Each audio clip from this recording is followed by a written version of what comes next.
तप स्नान कराते, तप स्नान कराते।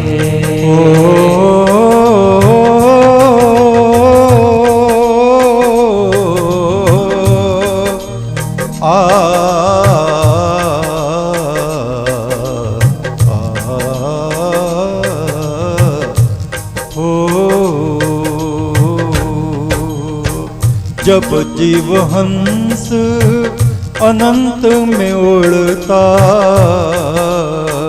जब जीव हंस अनंत में उड़ता, स्वम ही सुनहरा हो जाता, स्वम ही सुनहरा हो जाता, स्वम ही सुनहरा हो जाता, स्वम ही सुनहरा हो जाता। देव पुरुषों के संग पीता ब्रह्म अमृत, देव पुरुषों के संग पीता ब्रह्म अमृत, ब्रह्म स्तुति के गीत गाता, ब्रह्म स्तुति के गीत गाता, ब्रह्म स्तुति के गीत गाता, ब्रह्म स्तुति के गीत गाता, परमेश्वर के गीत गाता, परमेश्वर के गीत गाता, स्वम ही सुनहरा हो जाता, स्वम ही सुनहरा हो जाता, स्वम ही सुनहरा हो जाता, स्वम ही सुनहरा हो जाता, स्वम ही सुनहरा हो जाता।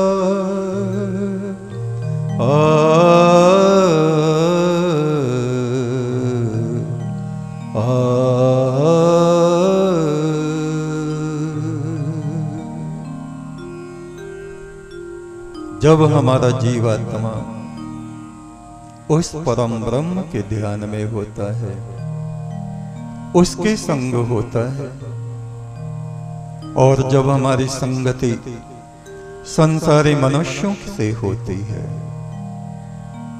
काम क्रोध में जलते हुए लोगों के बीच जब हमारा निवास होता है, तो हमारा अस्तित्व भी काम क्रोध लोभ मोह अभिमान इन 5 अग्नियों में जलने लगता है। एक ऋषि किसी बियाबान जंगल से गुजर रहे थे।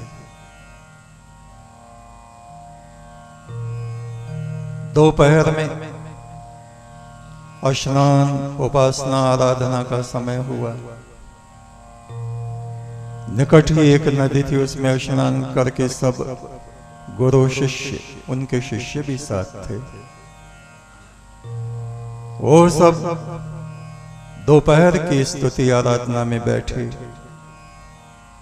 तभी जंगल से कहीं एक शेर निकल के आया, उनकी तरफ आया। शिष्यों ने देखा, अरे शेर!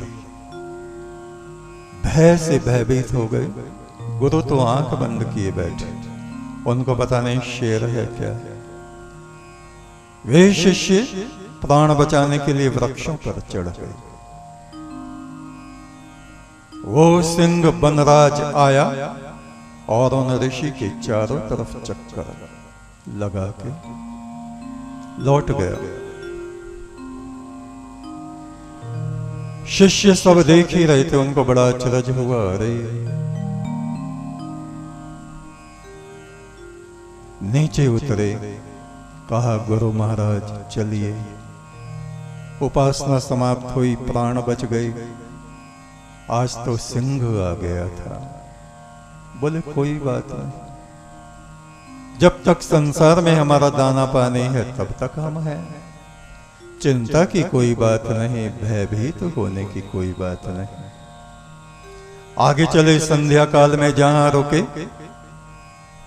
बड़े जहरीले मच्छर और वन ऋषि के मच्छर ने काटा, हाय हाय हाय बड़ी जोर से चिल्लाए। एक शिष्य ने कहा, गुरु महाराज वहां तो सिंह आपके पास से गुजर गया, आपने अपनी शांति को बनाए रखा और यहां जरा से मच्छर के काटने से आप चीख रहे हैं, चिल्ला रहे हैं। कहा, उस समय मैं उस सनातन पुरुष के साथ था, इस समय तुम लोगों के साथ हूं, तो मेरी मनोवृत्ति भी बालकों जैसी बन गई। ऐसे ही हमारा जीवन है। जिन लोगों की संगति में हम अधिक समय व्यतीत करते हैं, उनके गुण और अवगुण हम में आते चले जाते हैं। इसलिए निरंतर हम उस परम ब्रह्म के ध्यान में रहें, उसी की बातें अपने मुख से कहें। इन आंखों के द्वार जब भी खोलें, इस सृष्टि में, मनुष्यों में, सब में उसी परम ब्रह्म की ज्योति को देखने का प्रयास करें। इन कानों के द्वार जब खोलें, यदि ब्रह्म चर्चा हो रही है तो इनको खोल के रखें, अन्यथा बंद कर लें। नहीं तो क्या होगा, विष की धाराएं हमारे भीतर प्रवेश कर जाती हैं और वे हमारी आत्मा को संतप्त करती हैं। ऐसे ही वाणी, इस मुख का द्वार जब खोलना हो, बहुत ज्यादा सोच समझ के खोलें। कितने ही लोग हमारी कटु वाणी से, दुष्ट वचनों से, दुर्वचनों से आहत हो जाते हैं, घायल हो जाते हैं। हमारा मन जब चिंतन करे, उस समय सावधानी रखें। यह मन तृष्णा की घाटियों में ना भटके, अशांत इस आत्मा को ये ना बना दे। तैत्तरीय उपनिषद का 5वां दिन आज है। पिछले दिनों में हमने पढ़ा, देखा, ये हमारा शरीर आत्मा का ही भौतिक रूप है। जैसे वृक्ष के अंदर जो रस है, उस रस का रूप ही ये वृक्ष का बाहर का हिस्सा, जो हम इसकी छाल देखते हैं बड़ी सख्त, वो कोमल रस ही बढ़ते बढ़ते बढ़ते जीवन में संचारित होते होते होते ऐसा कठोर छाल जैसा बन गया है। ऐसे ही ये हमारी जीवात्मा परमात्मा का सुंदर प्रकाश होते हुए पंच भौतिक तत्वों के संपर्क में आके, पंच महाभूतों के, पंच महाभूत आप जानते हैं, पृथ्वी, जल, वायु, अग्नि, आकाश, इनके संपर्क में आके इसने ये भौतिक रूप धारण कर लिया है जीवात्मा ने। ये अन्नमय कोश हमारा कहलाता है शरीर, जो अन्न से वृद्धि को, संतुष्टि को प्राप्त होता है। इसके भीतर प्राणमय कोश है, जो हम सांस ले रहे हैं। ये केवल वायु नहीं, बल्कि वायु और विद्युत दोनों का मिला हुआ स्वरूप है। इस प्राणमय कोश के भीतर मनोमय कोश है। मन जहां अपना कार्य करता रहता है।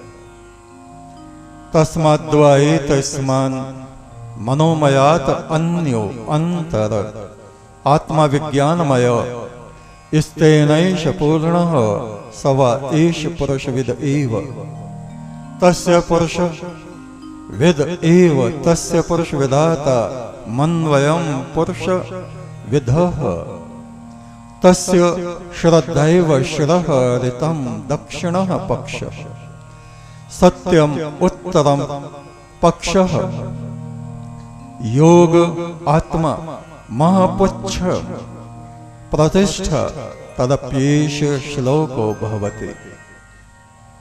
अन्नमय कोश ये हमारा भौतिक शरीर, इसके भीतर प्राणमय कोश हमारी सांसें वायु और विद्युत से भरपूर। उसके भीतर तीसरा कोश मनोमय कोश मन, जहां हमारा चिंतन चलता रहता है। ये मन इस जीवात्मा को कभी उच्चता में, कभी निम्नता में, कभी इधर कभी उधर लिए फिरता है। इसके भीतर एक और कोश है विज्ञानमय कोश, बुद्धि, ज्ञान, समझ। ये बुद्धि का कोश है जिसका कार्य मन द्वारा उत्पन्न विचारों का निर्माण करना है। ये मन जब उल्टा सीधा सोचता है तो बुद्धि कहती है कहां भाग रहा है, किधर जा रहा है, इस आत्मा को कहां ले जा रहा है, ठीक रास्ते पे चल। इसलिए इस ज्ञानमय कोश को मन की आत्मा भी कहा है। मन जब अशांत विचलित होता है तो ये जो ज्ञानमय कोश है, ज्ञान है भीतर, बुद्धि है। कभी कभी ये धर्म बुद्धि और कभी कभी पाप बुद्धि में परिवर्तित हो जाती है, किंतु आत्मा इसको संचालित करता है। वो कहता है उत्तर पथ में चल, देवात्मा भव, देवताओं जैसा बन, ऋषि आत्मा भव। वो जो परम सत्य परमात्मा है उसको धारण कर, उसके स्वरूप में स्थित हो।